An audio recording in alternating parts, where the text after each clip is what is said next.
friend to me. Wage a war, wage a war, wage a war, wage a war against mediocrity. It ain't no friend to me. Wage a war, wage a war, wage a war, wage a war against mediocrity. It ain't no friend to me. Wage a war, wage a war, wage a war, wage a war against mediocrity. It ain't no friend to me. We are waging war on mediocrity. It ain't no friend to me. This is your boy, the motivational teacher to the masses, coming again to bring you another edition of Motivational Monday, a very special edition of Motivational Monday, as today is Dr. Martin Luther King's day that we celebrate his life, his legacy, and what he meant to all of us, not just people of color, but to everybody out here in this world. His legacy will continue to live on forever. His dream, we are the fruits of Dr. King's dream. I'm so thankful that I live in the time that I live in, the day that I live in, because I know back then times were turbulent. There were a lot of emotional heights, but Dr. King led by example. He led by truth. He led by character and with persistence. And I'm happy to say that I am fruit from his tree and a part of his legacy. Without Dr. King, I'm not sitting in the seat I'm sitting in right now. So you all know, if you would, please go ahead and tag 4 or 5 people with this video. If they don't grow with you, they can't go with you. And I know how it is. We want all the people that we love to go with us. We've started this series. This is episode 5, coming off the heels of Awaken Your I Am. Episode 5, learn to lead. What I've learned in my short time here on this earth, what I've learned since transitioning from awakening my I am to now learning how to lead, that everything that I want in my life is on the other side of my influence. Everything that you want in your life is on the other side of your influence. He said, man, blessed, good measure, shaken down, push, shall men give unto your bosom. How do men give unto your bosom? Unless you have influence. You are able to lead self and lead others. And tonight, for a brief moment, I want to somewhat focus on this concept of self-mastery, of knowing thyself. Knowing thyself. For the sake of this conversation, the term self-mastery means the conscious control of one's behavior, self-command, self-discipline, and self-perception. Knowing who is so vital in, number one, leading self, but also being able to command a brigade of people for a common cause. Here's the challenge. I started making a video this past Saturday. Hey, Angelique, thanks for joining us. I made a video this past Saturday, and I talked about labels. And I talked about all the labels that we live under and all the labels that people try to create for us to live under, to put us in their box of what they believe we should be. I told you I grew up in a small town. My dad was in and out of prison my whole life. My uncles were in and out of prison my whole life. I was the first male on my dad's side to graduate from high school. I was the first male on my mom and my dad's side to get a college degree. Motivational teacher. Why is that so important? Because the label they wanted to give me when I was growing up was a statistic saying that based on your race, based on your ethnicity, based on where you live, based on your father's, what he's doing, based on your mom's level of education, chances are you'll never be able to escape the situation that you're in. They gave me the label as a statistic as a young boy, and somehow society thought I was supposed to buy what they thought my value was. Believe me, there are people, there are entities, they're all trying to label who you are to justify what your value is to this society. And I'm challenging you not to live under anybody's labels for your life. We got to learn to lead. The first concept of leadership is self-mastery. The first concept of leadership is self-mastery. If we can't lead self, it becomes very difficult to lead a brigade. And if I choose to live under the labels of somebody else's vision for my life, I will always be a follower. I will never maximize my potential on this earth. I'll always be looking how I can build someone else while neglecting what the great I am has created and awaken my I am to. Oh man, that is a strong point. I just broke bread the first 3 minutes of this video. If you just took the first 3 minutes of this video and you invested in that daily and you start creating new labels for yourself. I am the motivational teacher to the masses. I am the artist, and you can't box me up by being the motivational teacher to the masses, because your vision of how you see my life has no impact on the vision of how I see my life. It's all about self-mastery. The first person we must learn how to lead is thine self. Be true to thine self. So many of us invest time in trying to understand what our boss want. We invest so much time in trying to understand what my spouse want, trying to understand what my children want, trying to understand what my neighbors want. And we invest very little time in the very concept that delivers all of my results to me is investing in learning who I am. Oh my God, that's a bread-breaking moment. If I don't understand who I am, I can't communicate my story in a way that is effective to people with different personalities than I have. Don't you know that there are four major types of people out there in this world? And I like working with HBDI, in which we will at some point work with it. They have the blue quadrant. People are based on facts-based of the brain. They tend to want to hear things from facts-based. And then you have green-brained people, which is the green quadrant, which is form-based area of the brain. Like they need to know all the steps. Before I take step B, I need to know A through Z. And then you have the red quadrant of the brain, and those are more feelings-based. And they process their life through their emotions. You have the yellow quadrant, which is more a future-based area of the brain. Now, here you are saying that God has given you everywhere your feet should tread, you should own. You're the head and not the tail. You're the lender and you're not the borrower. And we don't know who I am in order to be able to persuade someone.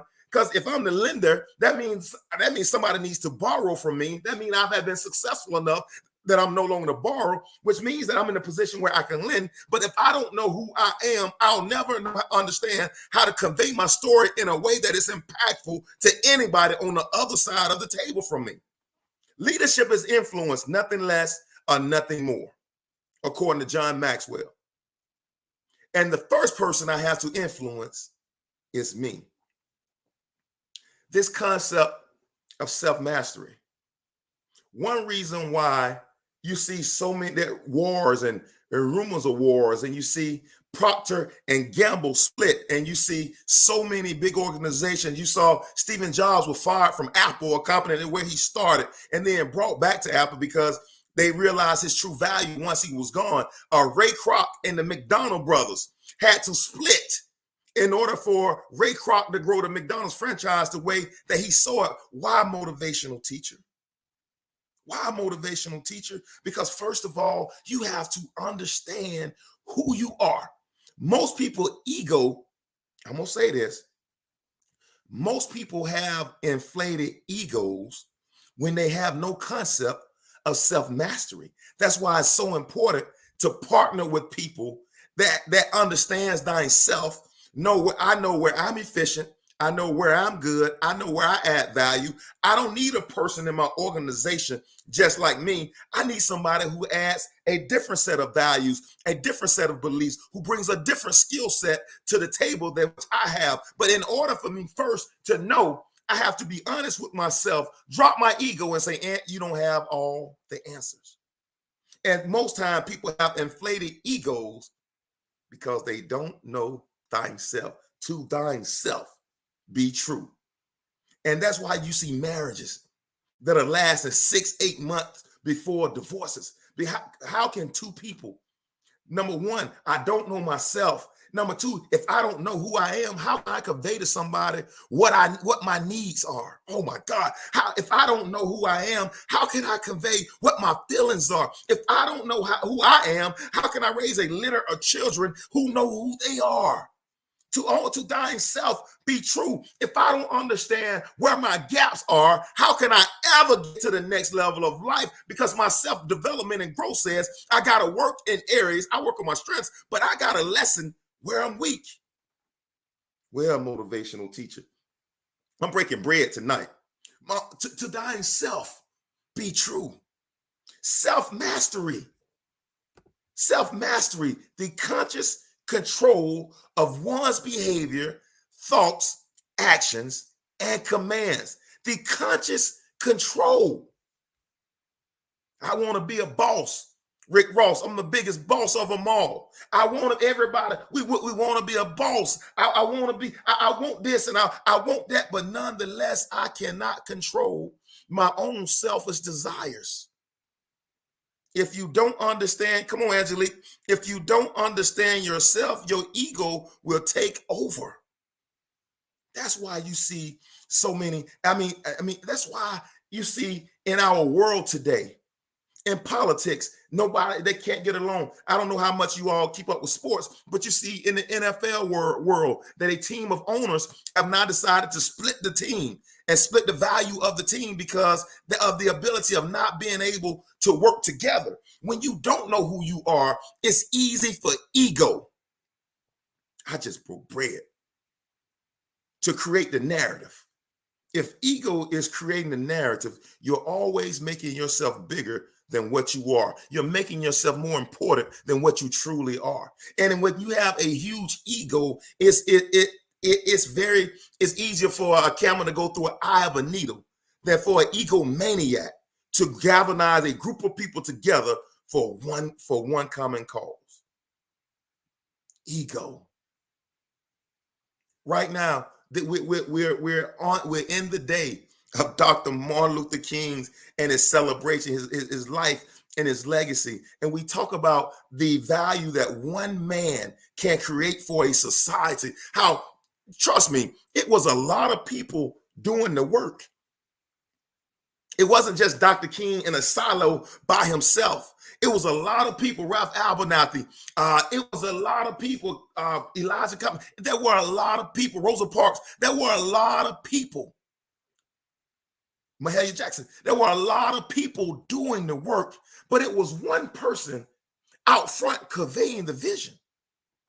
Oh my God, that's a bread-breaking moment. That is a bread-breaking moment when you evolve to a person that is conveying the vision that can galvanize a whole country with your words. Let's talk about leadership. That he changed the world with his words. We got kids that feel like they got to go to the NBA to be valuable. We got kids that feel like they got to go to the NFL, got to be rappers, they got to be TV stars, they got to be lawyers and doctors. This guy had no formal leadership palette in the work. This dude changed the world with this work. One man who has a dream and a vision changed the world. Galvanized. And one of the moments where his leadership was expressed most was at the base of the Edmund Pettus Bridge in Selma. We always hear about the second time when Bull Connor sicked the dogs and the fire hose on them, but we don't remember rarely talk about when they met at the base of the the base of the bridge the first time.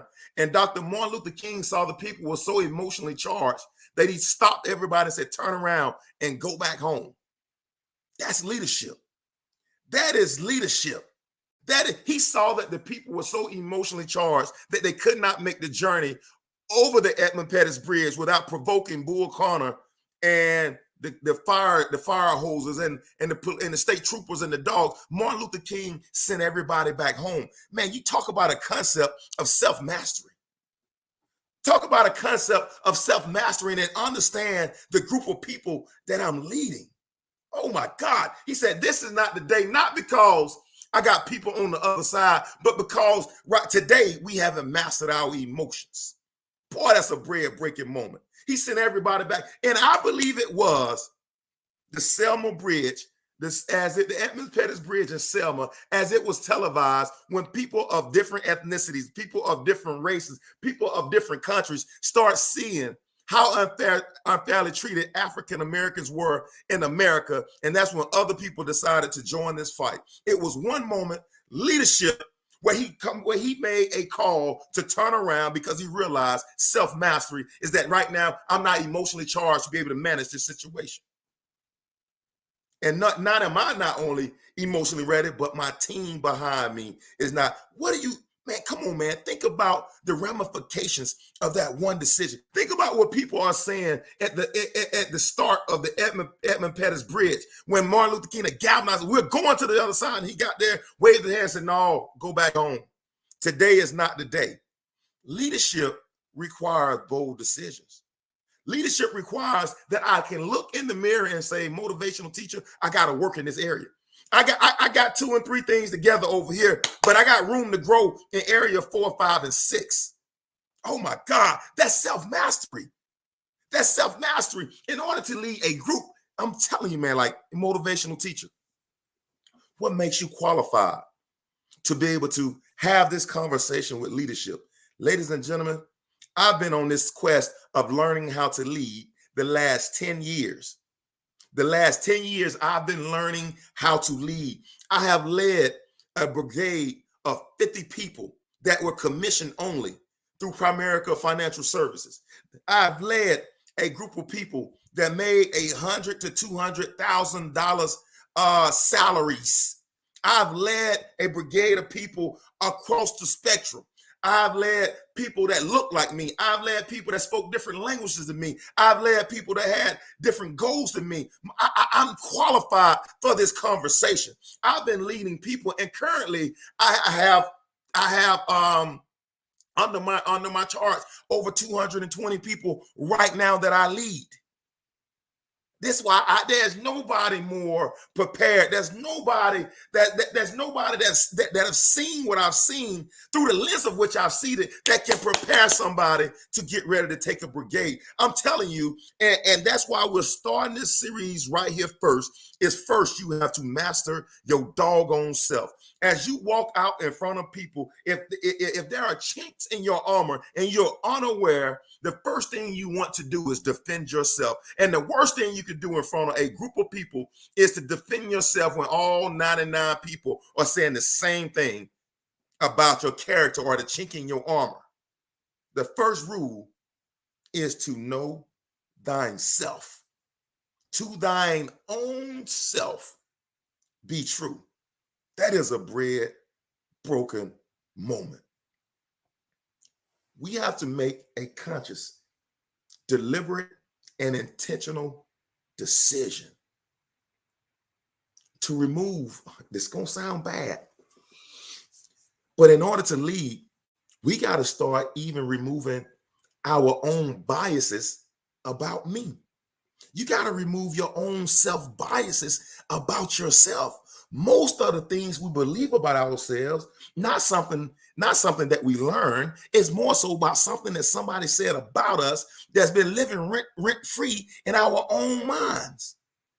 The first concept of self-mastery is to really start peeling back the labels of who I truly am. And God, why did you create me for a season such as this? Because in order to lead, my first notion is to be true to thine own self. To thine own self be true. I gotta first understand who I am and for what cause have I been given.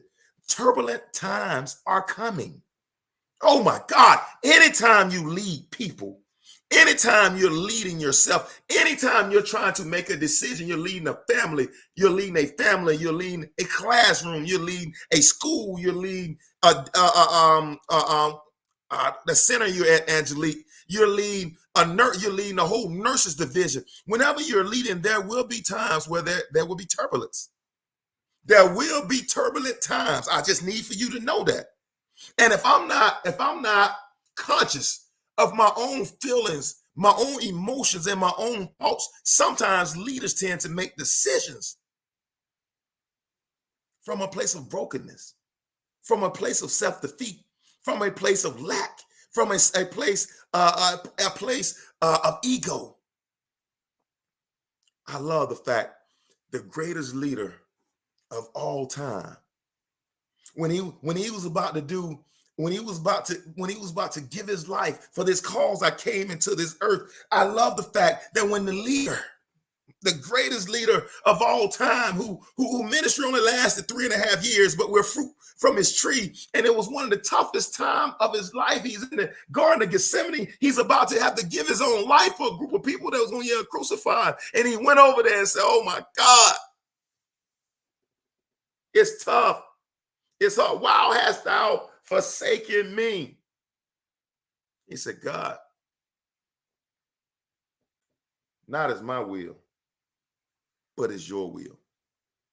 Oh my God, the strongest words ever spoken by a true leader. He realized, oh my God, that that my cause, my will from which I've entered the earth, for the people that live in my house under my care, for the people in my organization that I lead, I realize not my will, God, but may thine will be done.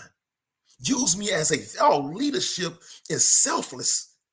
Leadership requires self-mastery, because if I never master self, I can never be selfless. Oh my God, that's a bread-breaking moment. The greatest leader of all time. Let's use Dr. Martin Luther King. He went in Memphis. He said, man, I've looked over on the other side. I might not get there with you, but I've seen little white girls and little black boys. Oh, selfless leadership. I might not get to see it in my lifetime, but I'm creating a vision for you to be able to see it. Leadership without ego. First, master yourself. And then we begin. Ladies and gentlemen, this series is going to be phenomenal. We're going to get into the different styles of leadership. We're going to get into the different mindsets that people have. If I have a seminar or if I'm interviewing with a person whose mindset or disposition is different than mine, how do I persuade? How do I influence that person? We're going to get into all these conversations during this series. But all of that rides on the hinges of, to thine own self be true. I have to first realize, as great as the great I am is, in that Garden of Gethsemane, he's like, man, I don't have it all together. Take this cup from me. But at the end of the day, not as my will, but it's thine will. And in order to be a true and effective leader of your domain, I love that. I'm gonna start saying your domain. To be a leader of your domain, you have to come to that conclusion that I know I don't have it all together. There's room for me to grow, but I know my calling. I know my purpose is much bigger than where I am today. We have to learn. Leaders aren't born. We learn to lead. Ladies and gentlemen, you all have been phenomenal tonight. Angelique, you've been phenomenal tonight. Thank you for joining in this conversation. I'm challenging people who's listening to this replays and people who's popped on and they say, what up to your boy? I think the comments are off. Looking at my phone on YouTube. I don't know why it's not working on YouTube tonight, but for everybody that's on here and that will watch it in the future, hey man, I appreciate you all watching this. Please subscribe, like, comment on these videos. If you would, please send it to 4 or 5 friends to where you know they will get value from these videos. And until next time, I am challenging you to wage war on mediocrity. Your boy is out. It ain't no friend to me. Wage a war, wage a war, wage a war, wage a war against mediocrity. It ain't no friend to me. Wage a war, wage a war, wage a war, wage a war against mediocrity. It ain't no friend to me.